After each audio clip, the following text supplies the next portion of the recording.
Vous allez bien? Ouais? Je suis déguisé en marin ce matin. Déjà parce que c'est l'été, on peut le dire. Ce week-end, il fait du bien. On peut de nouveau sortir en terrasse, sortir les shorts. Et puis en même temps, je me suis déguisé en marin parce que j'ai envie de vous raconter une histoire de bateau. Une histoire de bateau. J'ai un ami qui m'invite presque chaque été sur le lac, sur son bateau, plutôt le bateau de ses parents. Et ce bateau, il a un nom un peu spécial. Vous pouvez voir une photo là du bateau.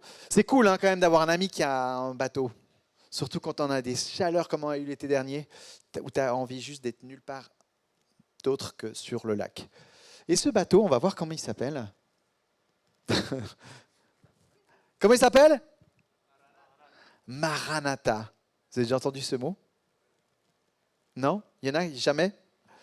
Maranatha, c'est un mot, si je ne me trompe pas, araméen, qui veut dire « le Seigneur revient bientôt ». Et je trouve assez génial de voir qu'il y a des gens qui se réjouissent tellement du retour de Jésus qu'ils peuvent mettre sur leur bateau un mot comme celui-là, Maranatha. Et ils n'ont absolument aucune peur de pouvoir finalement le déclarer haut et fort. Et le faire finalement dans une période de notre histoire où, je ne sais pas, tu poses un peu la question autour de nous, il y a quand même beaucoup de craintes, d'anxiété sur la question de où on va, de qu'est-ce qui nous attend, de ce qu'on vit.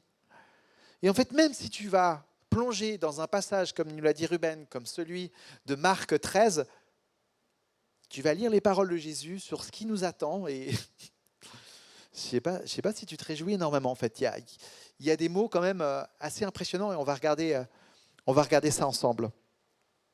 Donc voilà, j'avais cette section-là de l'évangile de Marc, je parcourais les pages et je me suis dit, Marc 13, il n'y a pas quelque chose d'un petit peu plus facile. Et vraiment, le défi est venu à moi de venir vraiment ouvrir la Bible sur ce passage et de le laisser nous encourager. Parce que Jésus, il a pris un temps dans ce discours qui s'appelle le discours sur le mont des Oliviers avec quelques-uns de ses disciples pour les encourager. Si vous avez lu le chapitre 13, vous êtes là, quoi? T'es sûr?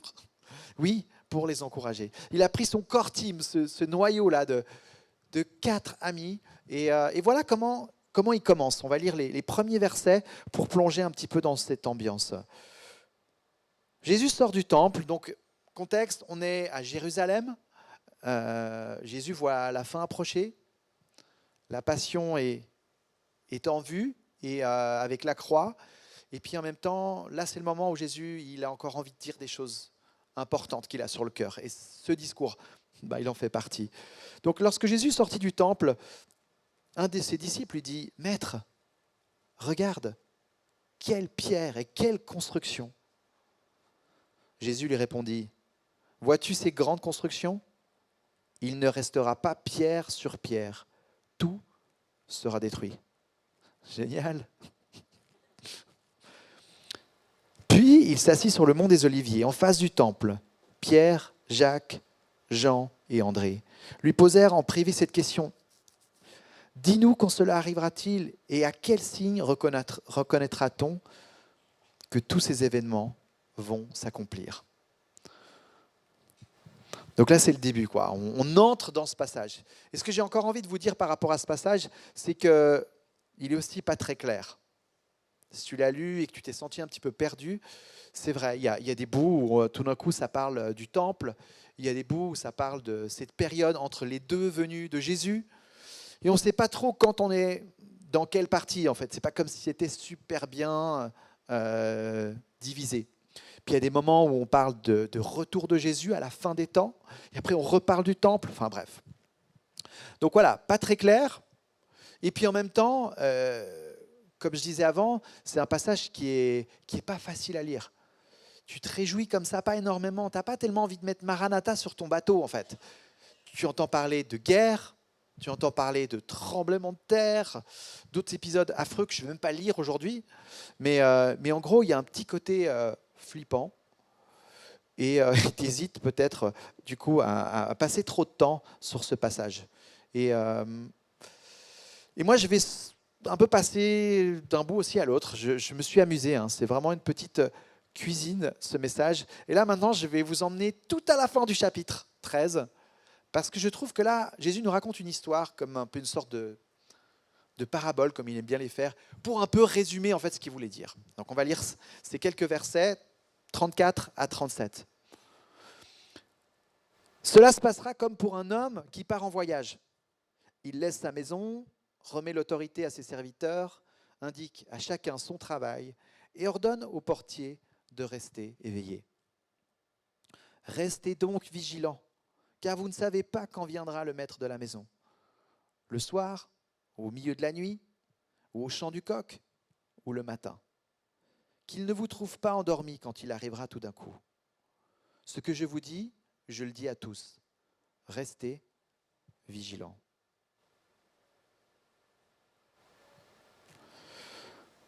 Donc, avec ce que j'ai dit là, avec ce qu'on a déjà lu maintenant de ce chapitre 13, en gros, c'est pas grand-chose. C'est pas grand-chose sauf deux choses qui semblent être sûres. La première, c'est que Jésus va revenir. Jésus va vraiment revenir. Et j'ai envie que cette conviction, elle descende au plus profond de ton cœur. Deuxième chose, c'est qu'il faut rester réveillé. Pourquoi ? Qu'est-ce qui se passe ? Quel est l'enjeu ? On va voir. Mais on va retenir ces deux choses parce qu'en fait, j'ai construit ce message au travers de ces deux éléments. Premier, Jésus revient. Donc, allons voir ce qui peut finalement réconforter nos cœurs dans cette question du fait que Jésus revient. Et là, j'ai envie de parler de sa présence à Jésus. À un moment donné, dans ce chapitre 13, Jésus commence à parler de son retour. Et à nouveau, c'est mystérieux. Il va prendre les paroles de Daniel, qui ont été écrites des siècles plus tôt, et en fait, d'une certaine manière, il va se les attribuer. Je vais vous lire aussi ce passage. Donc, les versets 24 à 27. Vous êtes toujours avec moi ? Mais ces jours-là, après ce temps de détresse, le soleil s'obscurcira, la lune ne donnera plus sa lumière, les étoiles tomberont du ciel et les puissances célestes seront ébranlées. Alors on verra le Fils de l'homme venir sur les nuées avec beaucoup de puissance et de gloire. Il enverra ses anges et rassemblera ceux qu'il a choisis des quatre coins du monde, de l'extrémité de la terre jusqu'à l'extrémité du ciel. Alors là, on est dans un langage un peu apocalyptique. On reconnaît avec certains mots qui sont employés, qu'on va retrouver dans d'autres passages aussi de l'Ancien Testament, qui ont tous un point commun, c'est de parler de la fin des temps, de parler de ce moment où il y aura ce jugement dernier.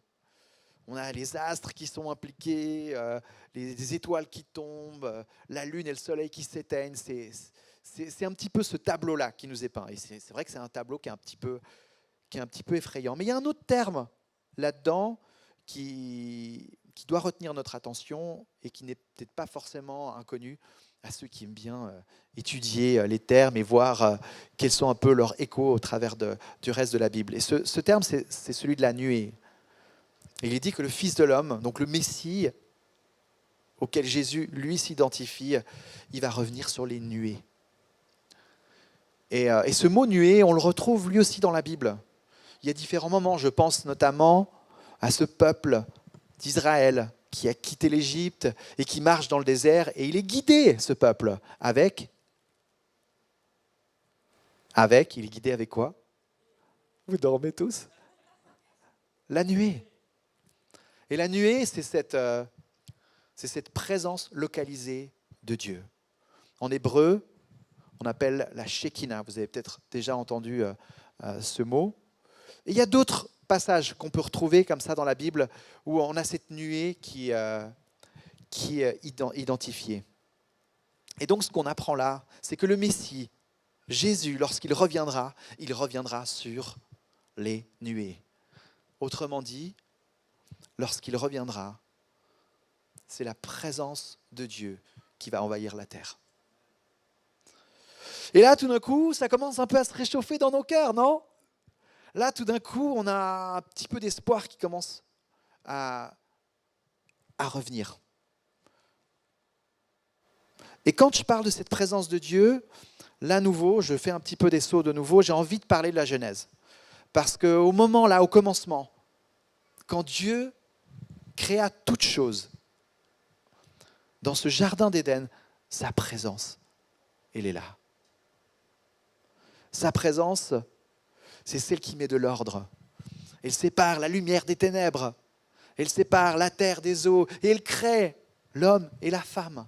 Et dans ce jardin d'Éden, l'homme et la femme sont environnés par la beauté, par la paix, par la grandeur de leur Dieu. La nuée est là, elle environne. Et il n'y a pas de place pour la souffrance. Il n'y a pas de place pour la maladie. Il n'y a pas de place pour la mort dans cet Éden du commencement.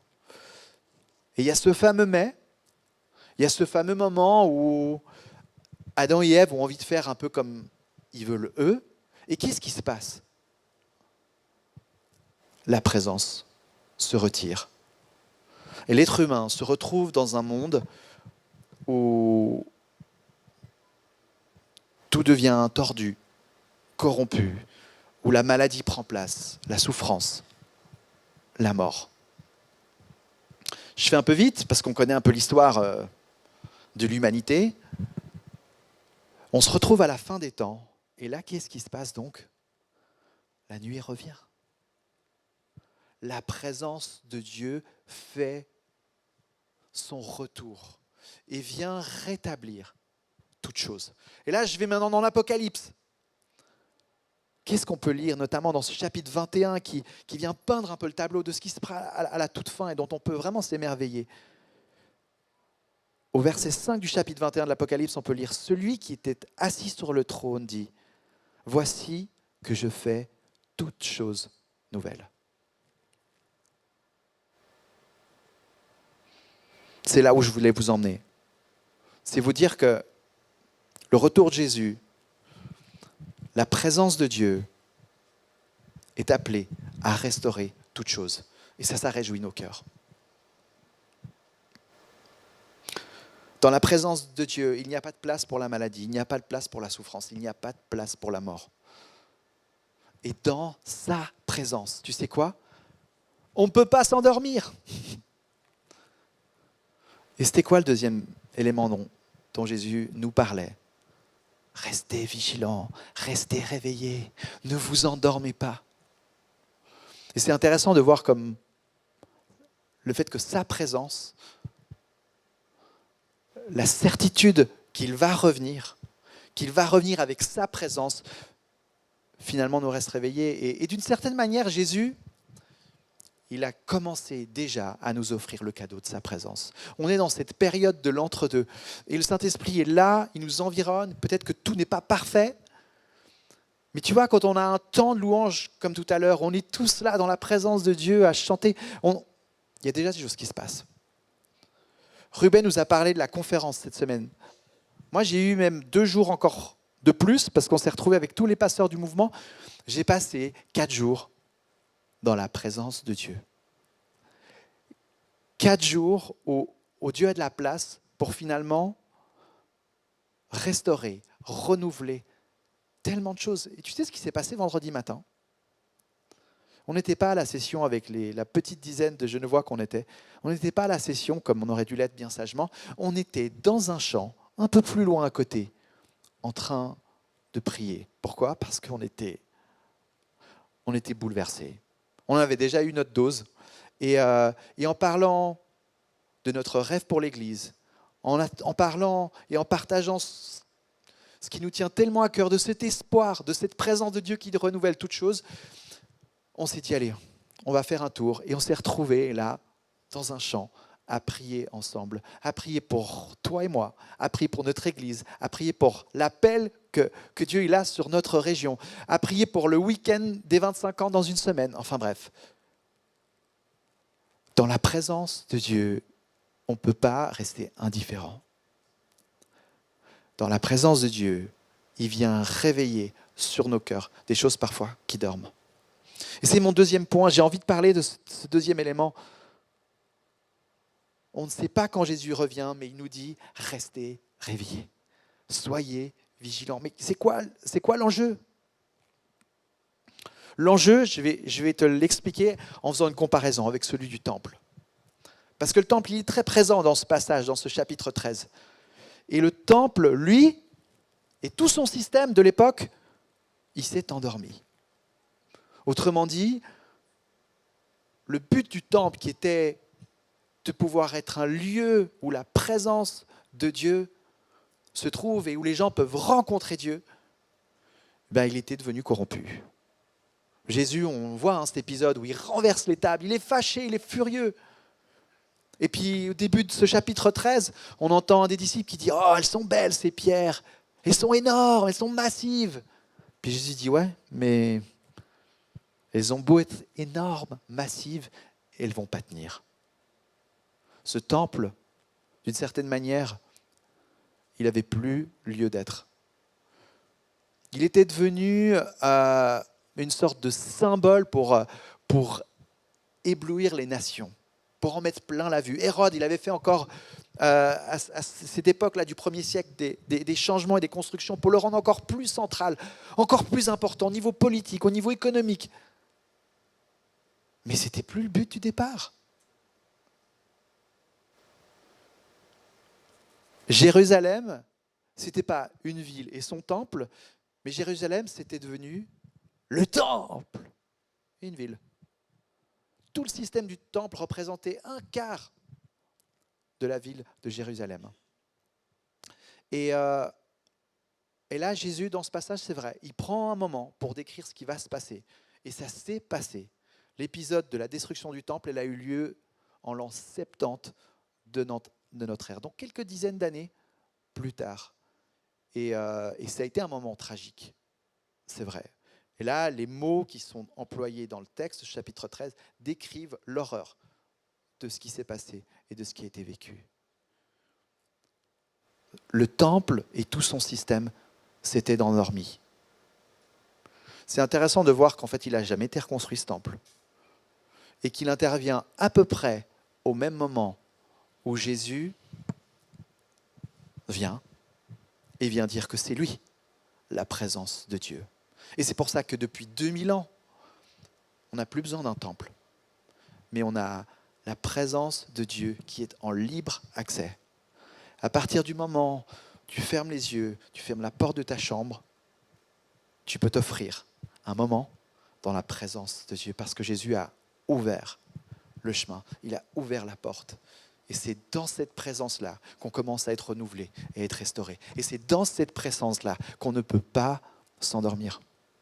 Alors ce matin, je me permets une question pour toi, une question pour moi. C'est qu'est-ce qui dort en ce moment dans ta vie ? Qu'est-ce qui a besoin d'être réveillé ? Je vais te parler encore de ces derniers jours parce que j'ai été pas mal remué et ce message, il n'était pas facile, je ne savais pas de quel côté le prendre. Il m'a tourné dans la tête depuis maintenant presque 3 semaines. Et dans la nuit de vendredi à samedi, là, donc il y a 2 jours en arrière, je me réveille au milieu de la nuit et j'ai comme ça des choses sur mon cœur qui brûlent, qui prennent toute la place et je sais que là, je ne vais pas me rendormir. Donc je me lève et je me retrouve avec ce message, je me retrouve avec ce qu'on a vécu ces derniers jours, que Dieu a fait finalement à réveiller sur mon cœur.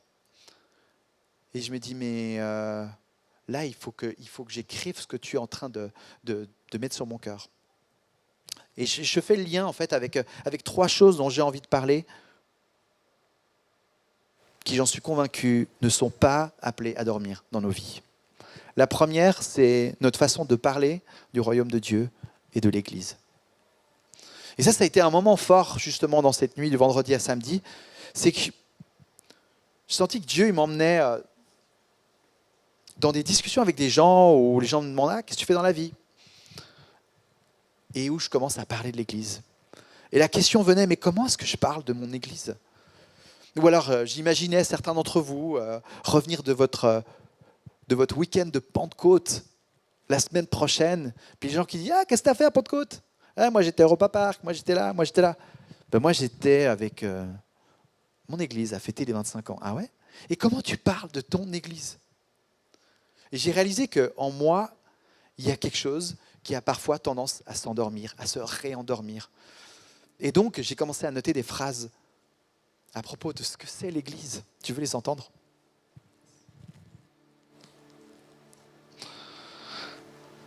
L'Église, c'est un lieu, c'est un endroit, c'est un groupe de gens où on aide chacun à clarifier son appel. L'Église, on aide les gens à cultiver un esprit communautaire, d'entraide et de solidarité.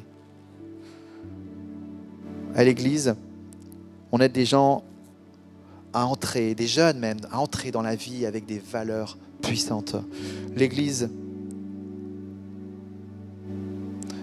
c'est un endroit où on aide des gens à construire des familles solides, à soutenir leur couple et à les encourager, à les équiper pour être de bons parents. À l'Église, on transmet un espoir qui nous porte dans une société qui n'en a plus. À l'Église, on aide des gens, on les soutient, on les accompagne pour être libérés dans des domaines où ils ont parfois des addictions, des dépendances, des maladies, où ils sont tout d'un coup, mais vraiment surnaturellement guéris, changés, transformés. Et je pourrais continuer la liste encore un moment, mais l'Église que je vois, c'est un phare qui se tient dans la ville et qui est un repère, qui est un espoir et qui permet à cette présence de Dieu d'être répandue et qui est un parfum de bonne odeur parce que tout commence là, dans la présence de Dieu. Et lorsque tu vois l'Église comme ça, tu peux pas te dire c'est un dimanche de plus. C'est forcément quelque chose qui se met à se réveiller, à bouillonner. Et c'est vraiment pour ça qu'on était là, dans ce chant, vendredi matin. Parce qu'il y avait un feu. On n'avait même pas besoin d'en parler plus longtemps. À un moment donné, il fallait qu'on vive quelque chose, qu'on se retrouve ensemble autour de ce Dieu qui nous pousse plus loin. Il y a d'autres choses qui sont appelées à rester réveillées dans nos vies. Je pense à la question de notre appel. J'aimerais te dire, quel que soit ton parcours, quelles que soient les déceptions peut-être, tu es appelé à prendre ta place. Et Dieu a mis des choses très précieuses sur ton cœur. Ça peut être des dons, des talents, ça peut être une sensibilité, un regard sur les choses. Et c'est appelé à résonner, à faire écho, à rayonner, à se répandre. Et parfois, cet appel, il dort. Il dort parce que trop de blessures, parce que trop de difficultés qui font que quelque chose a été éteint. Mais Jésus te dit, réveille-toi. Il y a une autre chose dont j'aimerais te parler encore qui est appelée à rester réveillée, c'est notre vie de prière. Parce que c'est là que tout commence. Et en fait, tu remarques peut-être qu'avec ce message, on est en train de tourner en rond là. Je commence en te disant, mais c'est dans la présence de Jésus que tout commence. Et puis en fait, je te dis, mais reste réveillé. Voilà ce que Jésus nous dit. Mais en fait, c'est dans cette présence qu'on reste réveillé. Et puis ensuite, tu es réveillé, et puis je te dis, mais ne laisse pas cette vie de prière, qui est ce lieu où tu vas dans la présence de Dieu, ne laisse pas ce domaine-là dans ta vie dormir. Enfin bref, c'est le serpent qui se mord la queue. Autrement dit, dans la présence de Dieu, tu es au bon endroit. Tout commence là. Et cette relation avec Dieu, c'est une relation d'amour. C'est appelé à être une relation d'amour.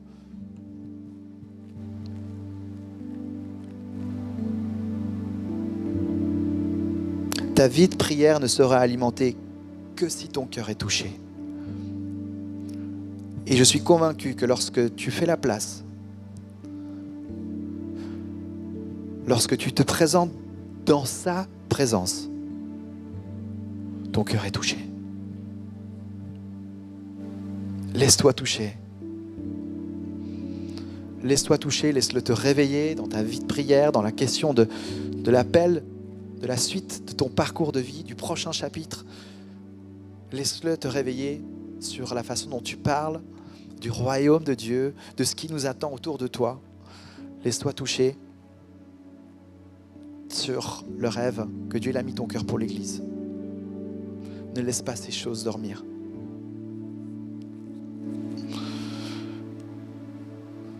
Le secret, c'est l'émerveillement. J'ai envie de finir là-dessus. S'émerveiller de qui est Dieu, de sa grandeur et de ce qu'il a fait, de cette bonne nouvelle qu'on annonce dimanche après dimanche. Et c'est pour ça que chaque dimanche, ce n'est pas juste une case à cocher. Une fois, quelqu'un m'a dit, mais moi, j'ai l'impression que venir à l'église le dimanche, c'est comme si je cachais je coche une case. C'est bon, j'ai fait ma bonne action. Mais chaque dimanche est une occasion de réveiller ce qui s'est peut-être à retrouver, à dormir durant ta semaine. On a besoin de s'encourager les uns les autres. Et j'ai envie de terminer aujourd'hui ce message avec un temps où on prie les uns pour les autres. Alors voilà ma question, qu'est-ce qui dort en ce moment ? Qui est-ce qui a besoin d'être réveillé ? J'ai proposé 3 domaines. Il y a peut-être autre chose, je ne sais pas. Ce n'est pas l'idée d'être super précis, mais j'aimerais t'encourager à prendre un temps maintenant pour réveiller ça dans la prière avec quelqu'un. Peut-être que même si c'est quelqu'un que tu ne connais pas bien, c'est puissant de prier ensemble les uns pour les autres et de demander à Dieu de réveiller ce qui s'est endormi, au point de toi aussi être quelqu'un qui peut mettre Maranatha sur ton bateau, sur ton frigo, sur ta four de téléphone, sur ta voiture, j'en sais rien, mais parce que tu te réjouis du retour de Jésus, le Fils de l'homme, le Messie, le Roi des rois. Celui où dans sa présence, toute chose est rendue nouvelle. Est-ce que tu le crois ? Je voudrais prier pour nous. Seigneur Jésus,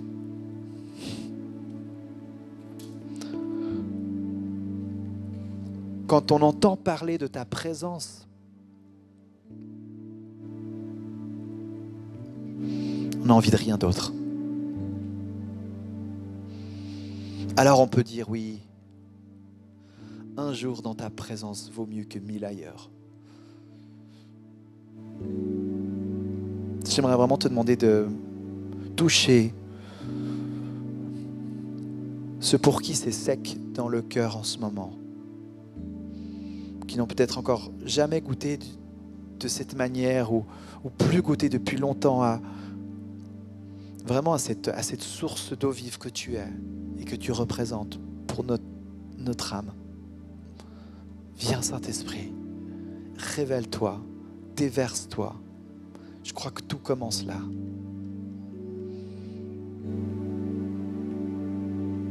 C'est là qu'on est abreuvé, mais c'est là qu'on est aussi assoiffé, désespéré de te voir plus à l'œuvre dans notre monde.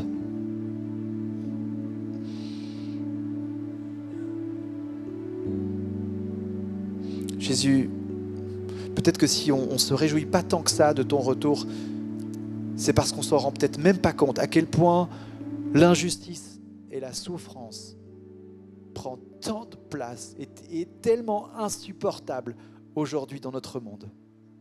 Qu'il n'y a qu'une seule chose qu'on attend, c'est ton retour pour rétablir, pour stopper le mal et son œuvre ici, sur cette terre.